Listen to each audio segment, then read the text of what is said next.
All right, welcome to The Explainer. Today, we're putting on our investor hats and looking at a completely different asset class. Forget tech startups, forget real estate for a second.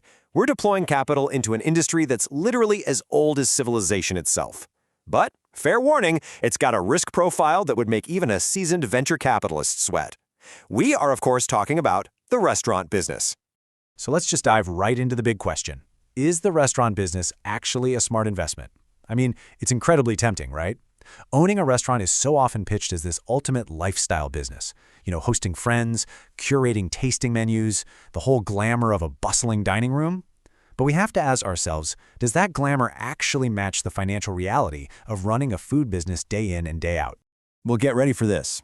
Nearly 60% of restaurants fail in their very first year. Yeah, as a financial analyst, that is a staggering statistic. It's a massive failure rate, and it instantly creates tension for anyone thinking about parking their capital here.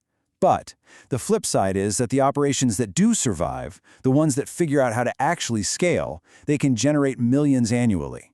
So it's high risk, absolutely, but incredibly high reward if you know exactly what you're doing. To figure that out, here's our pitch deck for today's explainer. 1. Business models.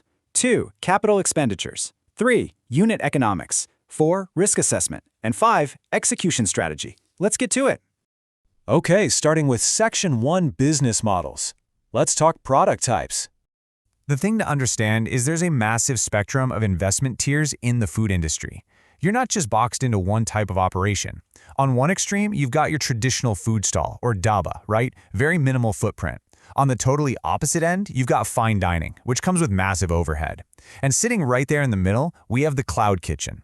This is a rapidly emerging, delivery-only model that completely strips away dine-in space to maximize volume and efficiency. Basically, you can scale your initial capital deployment based entirely on the specific model you choose to go with. Moving on to Section 2, capital expenditures. Let's break down those upfront costs. So, for a small-scale cafe or a food stall, you're realistically looking at a total initial investment of roughly 600,000 to 1.5 million rupees. But consider where the bulk of that money actually goes. It's not just securing the location, which runs about 200,000 to 500,000 rupees. The heaviest initial capex is your kitchen equipment. That alone eats up 300,000 to 800,000 rupees, plus you've got your initial inventory right on top of that. As an investor, you have to be comfortable sinking a heavy amount of upfront cash into physical, depreciating assets. But think about how those capital requirements shift when we tweak the business model. You could bootstrap a cloud kitchen for a relatively lean 300,000 to 700,000 rupees. Why? Because you don't need any dine-in seating. Now, juxtapose that lean startup against a medium to large traditional dine-in restaurant. That's going to demand a massive 3 million to upwards of 15 million rupees or more just to unlock the front doors. Obviously, that is a radically different risk profile.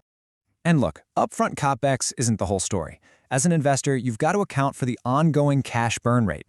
The second those doors open, you are hit with relentless monthly fixed costs. Rent is almost always your biggest enemy here. Then add in staff salaries for your chefs and cleaners, constantly restocking raw materials, and surprisingly high utility bills. Commercial cooking equipment chugs massive amounts of gas and electricity. These fixed overheads, they will absolutely drain your cash reserves if your revenue falters for even just a few slow days. Which brings us to Section 3, unit economics. Let's dig into profit margins. Okay, reality check time. 6 to 15%. That is the average profit margin for a restaurant. I know. A lot of novice investors assume that because a bowl of pasta costs literally pennies to make and sells for a huge premium, the profits must be astronomical, right? Wrong. Once you factor in those fixed overheads, the labor, the utilities we just talked about, the margins are surprisingly tight. Sure, fast food and cloud kitchens might push the higher end of that range because of their lower overhead, but make no mistake, you are playing a game of very small margins. Let's put that into perspective so you can see what it actually looks like in practice. Imagine you've got this bustling restaurant pulling in a massive 100,000 rupees in daily revenue. Sounds fantastic on paper, but if you apply a realistic 10% net margin, that whole pie boils down to just 10,000 rupees in actual daily profit.